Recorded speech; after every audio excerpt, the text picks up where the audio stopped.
meu amigo, olá, minha amiga. Tá começando o programa A Hora do Esporte, o nosso encontro semanal sempre com grandes personagens, grandes histórias do esporte.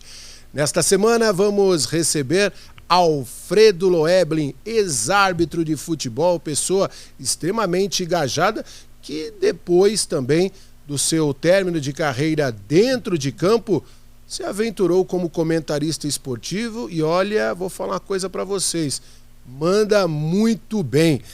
Tudo tranquilo, Loeblin? Bom rever o amigo depois de tanto tempo, segue ainda bem próximo da latinha, né? De vez em quando também conversando com muita gente e falando de futebol, não dá para se afastar do futebol totalmente, né? Tudo bem?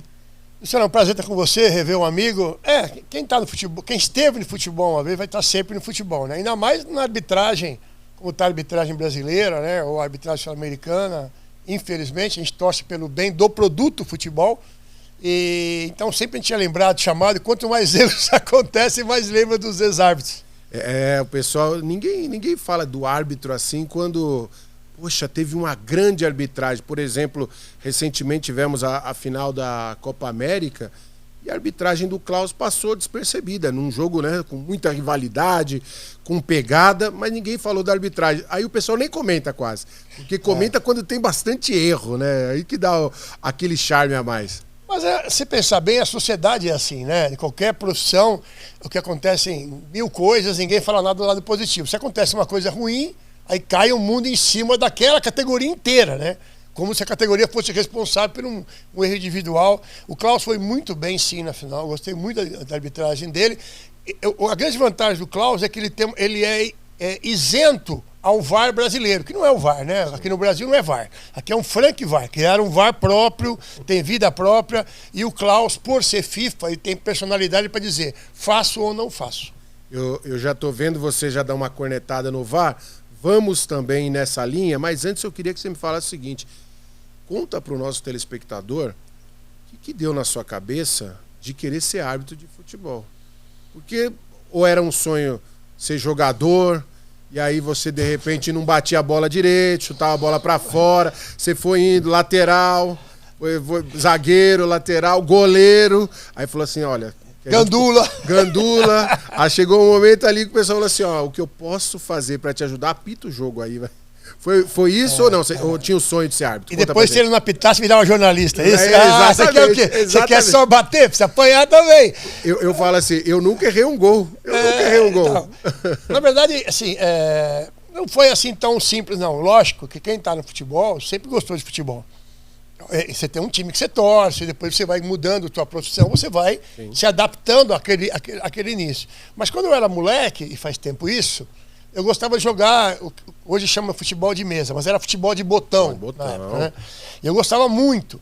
E como meu irmão não gostava, eu jogava sozinho. Então eu fazia campeonato, tal, tinha tabela, tinha tudo. Adorava, não sei por que o Palmeiras tinha mais título que os outros, mas era só uma coincidência. Coincidência. E aí, como eu jogava sozinho, eu apitava o jogo. Desde criança, eu gostava de apitar. Quando eu fui jogar futebol, eu tive um problema. Eu cheguei a jogar na época dente de leite, que hoje seria o sub-15. Mas eu tinha um problema no joelho que me tirava de uma condição profissional. E aí eu fui jogar no Parque do Povo, hoje não existe mais, né? Hoje é um parque elitizado, infelizmente. Mas fui jogar no Parque do Povo e quando eu não estava jogando, eu jogava no Flor de Itaim Bibi. O pessoal falava assim, me chamavam de Marola, que eu jogava no gol, Marola, apita o jogo. E uma vez eu estava apitando um jogo lá, que não era no meu time, obviamente, e aí o Almir Laguna faleceu há pouco tempo, né, que Deus o tenha, falou assim pra mim, Marola, vem cá, você gosta de apitar, né? Eu falei, gosto. Ele falou, por que você não aprende? Até hoje eu não sei se ele quis dizer que eu não sabia nada ou se era para poder crescer na profissão. Eu já ouvi essa chamada já de muita gente. Por que você não aprende? É muito forte isso, né? E aí, fui para a Federação Paulista, mas não imaginava que eu fosse tão rapidamente chegar na primeira divisão. Cheguei em 4 anos. E depois, quem quebrou esse recorde foi o Paulo César Oliveira. Sim. E a gente tem uma amizade muito grande, né? E eu peguei ele assim num canto e falei, neguinho, você quebrou minha... Porque a gente podia falar, tá? Sim. Esse negócio de... Hoje já dá um... mas a gente podia ter assim, essa coisa toda, né? O Dacildo Mourão vinha para São Paulo e me trazia garrafa de água do mar. do Ceará. Falei, será que você não conhece? Ó? Sério. Aí eu pegava ele e levava ele na escada rolante. Também Fortaleza não tem escada rolante, vamos dar uma volta. Hoje, se fizer isso daí, imagina, nossa, cai uma baita confusão. Pessoas internadas. E aí, eu dei sorte que um jogo meu que não ia ser de televisão, pela Copa São Paulo, que na época quem escalava era o Sindicato dos Árbitros, não era a Federação Paulista, foi Botafogo e Corinthians no Anacleto. Sim. Eu fui fazer aquele jogo, fui pra televisão, e assim que cheguei em casa, recebi um telefonema da federação para comparecer lá e a minha carreira deu um boom muito grande. Então, assim, eu não creio nessa coisa de destino. Eu acho que as coisas se conciliam. O momento, a oportunidade, capacidade, etc. E aí você foi pegando o gosto, né, pela coisa. Porque aí você sempre foi um cara muito apaixonado. Eu lembro bem de você, eu ainda como repórter de campo, acompanhando o seu trabalho, você sempre foi assim... cara muito seguro, hoje a gente brinca, hoje a gente conversa, mas lógico que naquele tempo a gente tinha que ter uma relação até mais distante. Sem dúvida. Mas o que eu acho muito bacana, sempre foi muito respeitosa e acho que é por isso que a gente nutre essa amizade até hoje. Mas você via o carinho, a atenção que você dava, o olhar que você tinha também para os mais novos, aquelas rivalidades, né, pequenas que existiam às vezes entre assistentes e árbitros, você conseguia diminuir isso. Isso se dá também um pouco por conta da sua postura? Como é que você via isso? Eu sou muito conservador, sou filho de pai alemão, então assim, eu tenho uma tendência muito reta.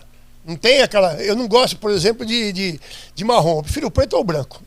Porque eu não gosto dessa coisa de ter que justificar. Então, assim, eu consegui na minha carreira ter uma rapidez em algumas coisas por algumas posturas que outros árbitros não tinham.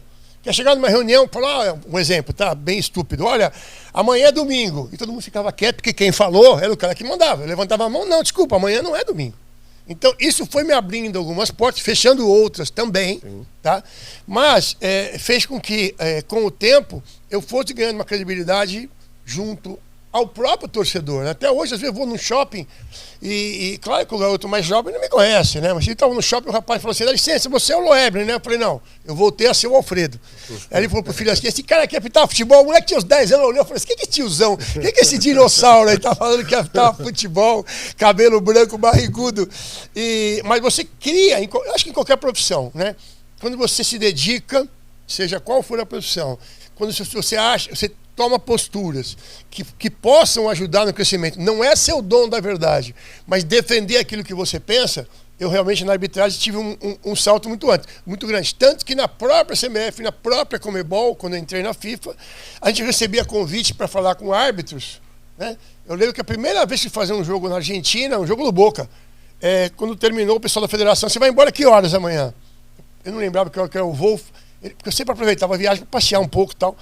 Não, então você não consegue almoçar com um grupo de árbitros, bater um papo com eles? E eu achei muito legal aquilo, né? Porque, lógico, eu também queria conhecer uma outra escola de arbitragem, mas é sinal que você tem alguma coisa a passar. Então, seja um médico, um árbitro, um jornalista, as profissões que mais valem como professor, né? Quando ele se dedica, se esforça, eu acho que é muito importante. Você lembra qual foi o primeiro jogo que você apitou profissional? Profissional, você fala de primeira divisão ou geral? Não, profissional, né? Não. A 3 é profissional. Não, vai. Primeiro dia 1, assim. Dia 1.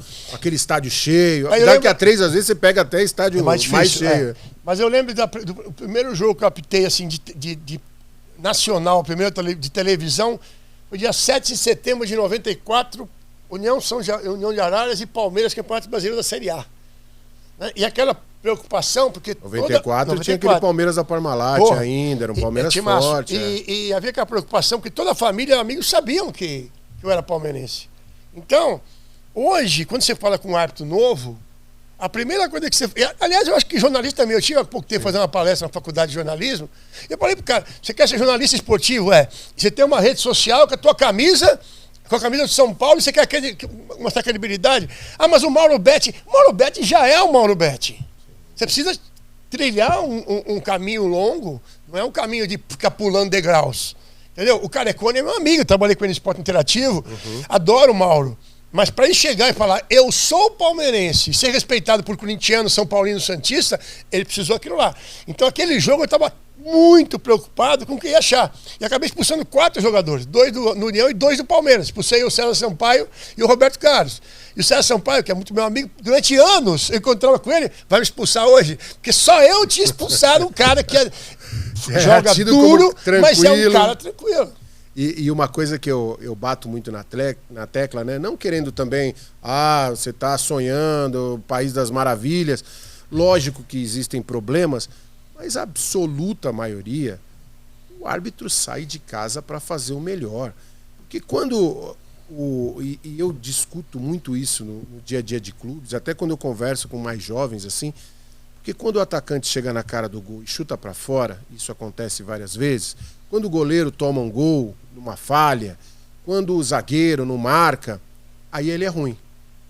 Aí ele, enfim, estava nervoso, aí a culpa é do gramado. Mas quando o árbitro erra, ele é desonesto, ele é ladrão. E essa coisa eu acho que me incomoda, até por ter uma relação próxima a tantos árbitros assim, e também humanizar a coisa, porque acho que todo mundo tem o direito de errar também. O pessoal consegue errar com o VAR, que até tema que a gente vai falar também, mas imagine naquele debate de você ter que decidir, a decisão é sua naquele momento. Eu acho que toda profissão tem o bom e o mau profissional. Toda. Quando o cara fala assim, porque a polícia, desculpa, amigo, a polícia é maravilhosa, a PM de São Paulo mexe todos os elogios. Você tem um mau policial, é outra história. A arbitragem, é o que você disse, a grande maioria é de pessoas sérias que deixam suas famílias. Minha filha me perdoa até hoje. Minha filha tem 29 anos, mora na Alemanha, ela não perdoa que eu não a vi crescer, e não vejo. Você apitava domingo, voltava segunda, pegava a escala para terça, viajava terça, apitava quarta. Então você não vê, você tem essa questão. Em qualquer profissão, tá? Ninguém, assim, o cara que sai de casa para prejudicar A, B ou C, esse sim, isso é canalha. Esse tem que ser extirpado, não é do futebol, é da sociedade. Sim. Seja ele um médico, um professor, um policial, um árbitro, um jornalista, o que for. O que nós ficamos muito chateados uma vez, nós tivemos uma palestra em Campos do Jordão com um grande jornalista, está aí na mídia ainda hoje. E ele falou o seguinte, que falar mal da arbitragem era simpático ao torcedor. Porque a emissora dele fez um estudo que quando o cara falava mal do time, entendeu? Esse cara é grosso, o cara mudava de emissora, o rádio. Tá. Mas quando o árbitro, na dúvida, o árbitro errou, tá vendo? O Luciano Luiz falou que foi pênalti. E quanto maior o nome do jornalista, o carimbo fica maior. O carimbo fica maior. Exatamente. Então, assim, e nós tivemos uma séria discussão com ele no dia. Porque nós entendemos o seguinte, né? Eu tenho inúmeros erros na minha carreira. Inúmeros. Eu acho que eu tenho muito mais acerto. Não tem nem comparação. Você errou mais dentro de campo do que o Yuri Alberto finalizando? Não, isso aí não dá, né? Nem Steve Wonder for jogar bola vai errar tanto quanto o Yuri Alberto. Eu fico imaginando. Você sabe como é o ataque dos sonhos? Yuri Alberto e Rony. Você já imaginou? Yuri Alberto e Rony. Você tá cornetando. Você tá meio ingrato com o Rony. Você tá ingrato. O Rony, pra ser ruim, o Rony é um bizu com grife. Marcava gol de bicicleta outro dia. E os caras acham que isso aí tem algum valor. O cara tenta 39 vezes, faz um gol de bicicleta, os caras batem palma. Futebol mudou, futebol é um produto. O cara que paga o ingresso, ele não é circo. Ele quer ver produtividade. Você é a favor dessa profissionalização que o pessoal busca diariamente? Até porque eu acho o seguinte, jogador de futebol erra também e é profissional. Engenheiro erra, advogado erra, jornalista erra, médico erra. O árbitro, se for profissional, ele também vai errar. Não é que talvez você vai dar um pouco mais de estabilidade profissional a ele, tranquilidade, mas dizer que não vai errar por conta disso...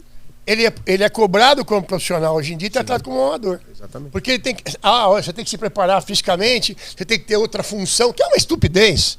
Os árbitros, em geral, acho que recebem muito pouco. 5, 6 mil reais por jogo, pela responsabilidade que tem. É pouco. Pelo que movimenta. Não tem dúvida, futebol. Então, agora, por que no Brasil não se trabalha assim? Porque tem a questão dos encargos sociais. Então você vai contratar um cara por 30 pau por mês, vai te custar 60. Os próprios clubes hoje diminuíram bastante a sua folha com a tal do direito de imagem, mas ainda tem uma participação grande em carteira. Então você tem fundo de garantia, você tem 13º, você tem todos os encargos sociais. Então quem é que vai bancar isso aí dos árbitros? As federações não querem. Com o fim da obrigatoriedade sindical, que eu sou totalmente a favor do fim, ninguém é obrigado a nada, você tirou dos sindicatos alguém brigando diretamente. A ANAF está morta. Sim. O Sindicato de São Paulo, agora voltou meu amigo Zé Assis Aragão, tentando recuperar o Sindicato de São Paulo. Mas assim, você não tem uma grande entidade que realmente represente, vá brigar. A lei de profissionalização do árbitro está em Brasília, só que está engavetada. Né? Brasília é aquilo lá que tem os arquivos, né? O cara tira da gaveta e coloca de acordo com o interesse. Quando interessa muito para um grupo, você tira.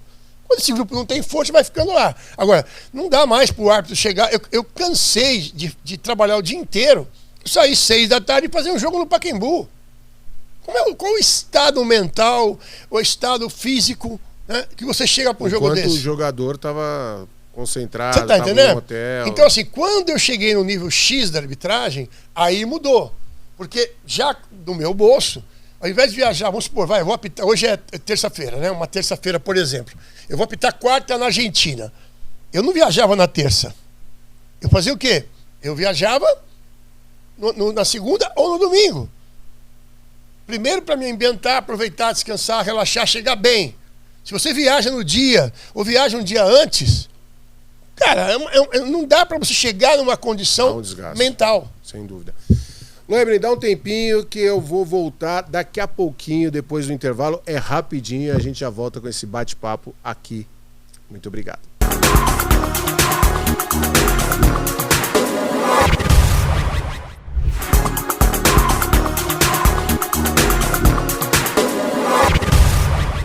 Beleza, voltando o programa A Hora do Esporte, hoje recebendo Alfredo Loebling, ex-árbitro de futebol.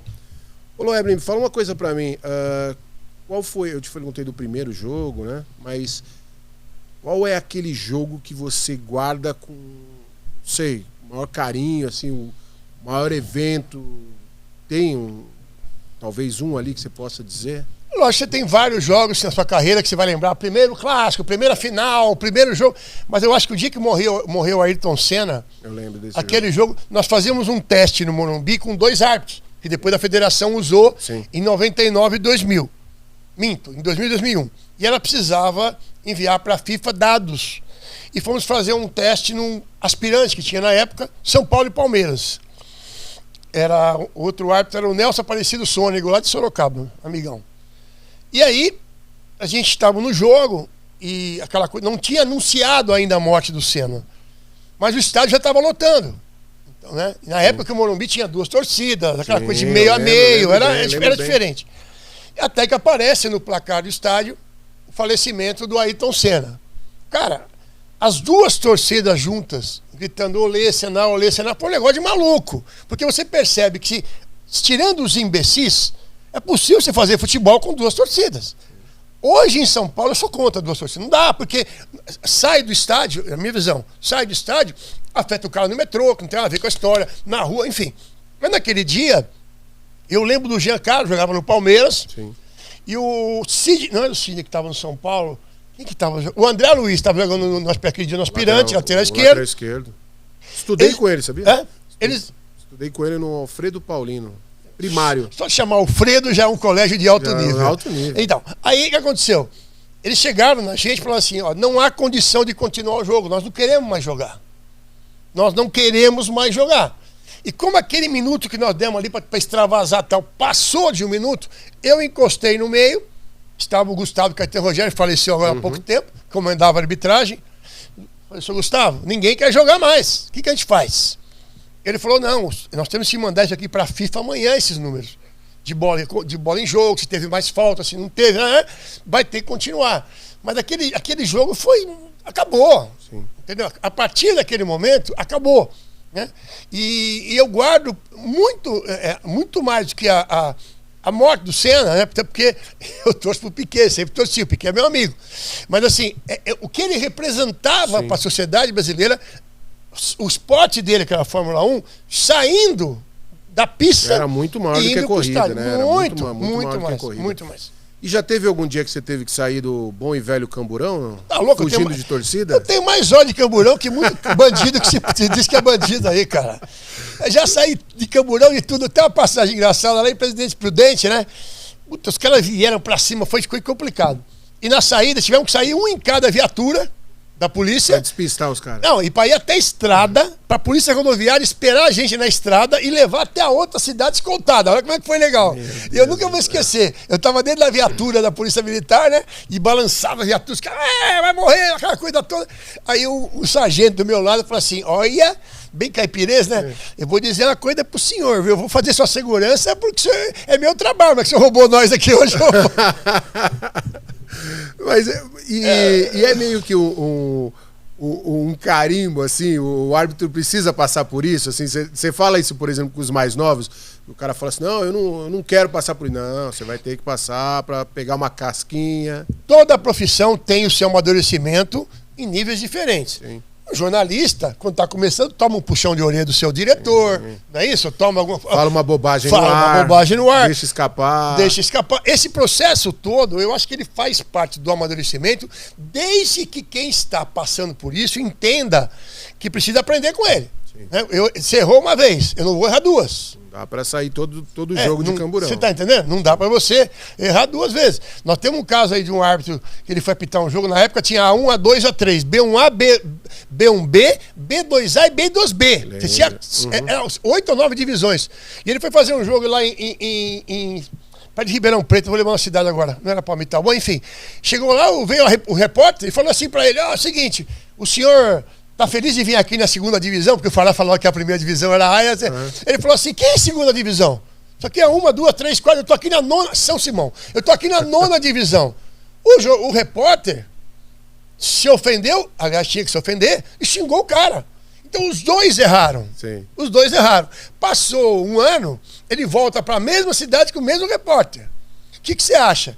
Desculpa, foi mal, falou no ar e tal. Meu, não deixaram, na chegada, quase saindo na porrada. Então, aprender no erro é fundamental. É a evolução da espécie que às vezes as pessoas resistem demais. Ô, Loebner, e esse tal de VAR aí? Você não pegou isso aí, né? Você não chegou a pegar VAR, mas como é que você entende? Eu confesso que eu tive mais esperança no início. O VAR é maravilhoso. E hoje eu aqui no Brasil eu fico muito decepcionado. Você usou agora porque na verdade, assim, se eu fosse um cara inteligente, ou mais inteligente, porque burro eu não sou, eu tava milionário. Quem foi falar com o Marco Paulo Leonel de colocar um árbitro de cabine fui eu. Só que eu não protocolei.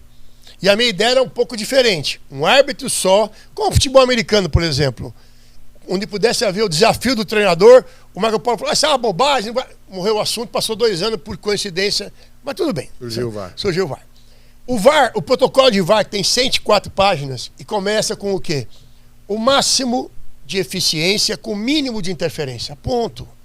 Quando você tem uma coisa que começa com esse nível, não cabe interpretação. O que fala o protocolo de VAR? A interferência do árbitro de vídeo quando não é um lance interpretativo, ou seja, é um lance de erro grosseiro fora do campo visual do árbitro. E a autoridade final sempre tem que ser o árbitro de campo. Sempre. Ponto. Aí vem pro Brasil. O país da malemolência, do jeitinho em tudo. Todo mundo quer ser chefe. Aí os caras chegam aqui, já mudaram tudo. Você entra em lance interpretativo, o cara que tá na cabine, que nunca pitou nem Olaria em Madureira, ele quer falar... Não, você viu os diálogos? Foi pênalti, é pênalti. Onde é que tá escrito no protocolo que ele tem que falar que foi pênalti? Sugiro uma revisão do lance, ponto. Não é falar, olha, o anjo da guarda do cara empurrou por trás, deu uma cotovelada. Não existe isso. Então, o consumidor final, que é o torcedor, está sendo enganado no Brasil. E tem uma coisa, é só aqui, cara. É lógico que é só aqui. Porque assim, o VAR hoje ele já está no mundo inteiro. Então você vai acompanhar outras competições, é impressionante como o time é outro e a abordagem é muito diferente. Será que ninguém vê isso, assim? Porque não desvaloriza o produto futebol? Olha, o problema é que você está num país onde também no futebol cada um só olha o seu. Então, o presidente do Flamengo está preocupado com quem? Com o Flamengo. A Leila está preocupada com quem? Com o Palmeiras. Né? O Casares com o São Paulo e assim vai. Ninguém pega e fala assim, gente, vamos sentar. Mas e as federações, e a Confederação Brasileira? Mas quem manda são os clubes. Se elas chegarem e falar assim, vamos à CBF. Eu falei isso aí com o Marcelo Teixeira no final do ano. Ele ganhou a eleição do Santos, entrei em contato com ele e falei, Marcelo, Aproveita essa volta sua, esse respeito e amor que você tem ao Santos. Junte os presidentes. Vamos à CBF, vai começar uma nova temporada. Vamos usar o VAR rigorosamente como a FIFA. A FIFA passa 5 anos criando um produto. Eu tenho um amigo, depois eu falo do Brasil, é um país fora da curva. Ele era diretor da Volkswagen, aqui no Brasil. Ele falava assim para mim: Loeblin, a Volkswagen leva 10 anos para poder montar o projeto de um carro. Peso, estrutura, velocidade. O carro vem pro Brasil, o desgraçado rebaixa o carro, tira o teto, alarga. É o brasileiro, velho. É difícil. E no futebol, no VAR, foi a mesma coisa. Pegaram um produto que é maravilhoso e o torcedor está muito bravo com o VAR, com razão, tá? O consumidor. Eu digo consumidor porque, para mim, consumidor é aquele que consome o clube, tá? O cara que compra camisa pirata, tem gatonete, isso aí não é consumidor, isso é torcedor, isso tem que ser deixado de lado. Agora, o cara que vai lá, compra a camisa, o cara que vai no estádio, que é sócio torcedor, está sendo enganado, Luciano. Esse cara tem que ser respeitado, está sendo enganado. E essa é uma tendência que a FIFA, né, tem adotado nos últimos anos, cada vez mais, de valorizar aquilo que eles não chamam mais de torcedor, eles chamam de cliente. Cliente, consumidor. E é uma coisa que é meio impactante. Eu lembro o processo da Copa de 2014, que eu pude acompanhar bem próximo ali, trabalhando junto, e eles deixam muito claro isso. É um cliente.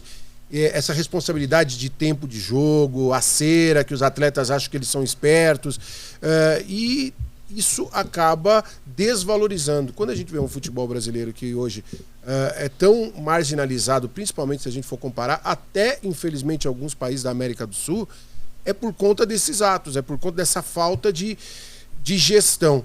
Agora, você pensa em voltar para o esporte de alguma maneira?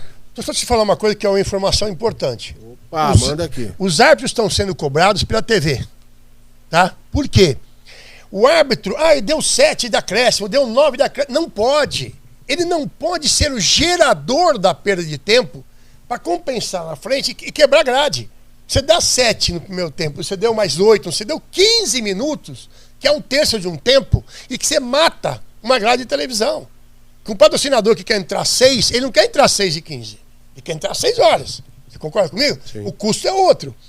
Um domingo, por exemplo. Então, o que acontece? Os árbitros estão sendo cobrados por isso. Então, eu vejo algumas pessoas da imprensa, olha, que ótimo, né? 8, tá certo, 8, 9, 10, está errado. O árbitro tem que agilizar o jogo, impedir que você tenha isso daí. Vai ser feito um trabalho com os médicos agora. Os médicos não podem participar de cera. A ética médica deveria proibir isso daí. O cara cai sozinho, o médico entra, fica lá 5 minutos. Eu não sou médico. Eu tenho um grande amigo médico, o Dr. Paulo Forte, já há muitos anos no futebol, e eu brinco muito com ele. Eu falo, poxa vida, tudo que você fez, tudo que você estudou para sua operação dentro do jogo de futebol se limitar a um squeezer, vai jogar a aguinha, e o cara levanta, ele fica bravo, ele fala, para com isso, mas é a verdade, né? Porque é uma coisa que ela chega a ser constrangedora. E eu, enquanto repórter de campo ali, atrás do gol, você fica vendo coisas assim e gera uma irritação. Agora, eu fico imaginando também, mas o árbitro, ele não pode ver uma cera também, aí ele vai lá e expulsa o primeiro. Gente, já expulsei Só que é o seguinte, não serve de alerta. Eles vão tentar enganar no próximo lance de qualquer jeito. E aí o árbitro vai acabar o jogo com 3 de cada lado? Não dá. Então esse é um problema também que eu acho que precisaria algo um pouco mais cultural. Eu ouvi uma vez de um jogo, inclusive, você falou da Alemanha, eu tenho também uma relação muito próxima à Alemanha, de um jogador do Hertha Berlim dizendo o seguinte, negócio de cera, de simulação, e ele diz o seguinte, eu não posso desrespeitar o meu torcedor. Então, por isso que eu caio e já levanto rápido. Porque o torcedor é o que consome, como você disse, o produto futebol e, indiretamente, ele acaba pagando o meu salário. Então eu tenho que ter respeito. Para isso chegar no Brasil, meu amigo... não é uma escada, viu? É uma rodovia. Agora, quando você perguntou de eu voltar para... A gente sempre recebe convites, tá? Algumas rádios, até de TVs e tal... você teria que ser um projeto um pouco maior, como nós tínhamos a ideia que seria o Esporte Interativo. Sim. É um projeto que veio para 4 anos, um contrato maravilhoso, mas americano é isso aqui. Você tinha 2 programas só que davam audiência. O Mais 90, que era o nosso, e tinha um cara de madrugada que ficava com um joguinho, que a molecada passava a madrugada jogando. O resto não dava nada. Os outros canais davam, que tinha o Cartoon Network, tinha o Space e tal. E aí, acabaram o projeto. Então, para voltar, só com o projeto. Voltar na aventura, tô velho para isso. Tudo bem, de comentarista, mas como um orientador de uma federação, voltar para o apito mesmo. Eu tive em 2005, né, na Comissão de Arbitragem de São Paulo. Não acredito que eles me chamariam, não. Hoje é muito mais uma ideia de um politicamente correto. Nada contra a Ana Paula, comandar a arbitragem de São Paulo, como ficou um tempo. A Ana Paula, minha amiga, bandeirou para mim, mas não tem o histórico, tá? Então, assim, foi muito mais para o Reinaldo falar a primeira comissão de arbitragem do mundo que tem uma mulher comandando. Nada contra, pelo contrário. Eu sou pela meritocracia, seja homem, mulher, jumento, não vem ao caso. A questão é pela meritocracia. Para mim voltar com carta branca, do jeito que eu sou, é praticamente, quem sabe na outra encarnação. Nessa aqui não dá, não. Lueblen, tá chegando ao final do nosso bate-papo. Quero agradecer demais a sua presença aqui. Obrigado mesmo. Sucesso aí em todos os caminhos. E quer deixar a rede social? A gente pode divulgar aí e agradecer mesmo. Sucesso para você. Eu vivo mais bloqueado em rede social porque eu dou minhas opiniões. Aí suspensão. Mas se quiser seguir a gente lá, enquanto eu não estou suspenso, Alfredo Loeblen, qualquer rede social você vai me encontrar. Legal. Aí o nosso convidado de hoje no programa Hora do Esporte, falando bastante de futebol e sobre arbitragem. Este mito arbitragem, que é algo extremamente importante. Não tem jogo de futebol sem árbitro. Daí você vê a importância desses profissionais. Muito obrigado pela sua audiência, pelo seu carinho, e a gente volta semana que vem com mais personagens do esporte aqui no seu programa A Hora do Esporte. Grande abraço, valeu galera, valeu Brasil.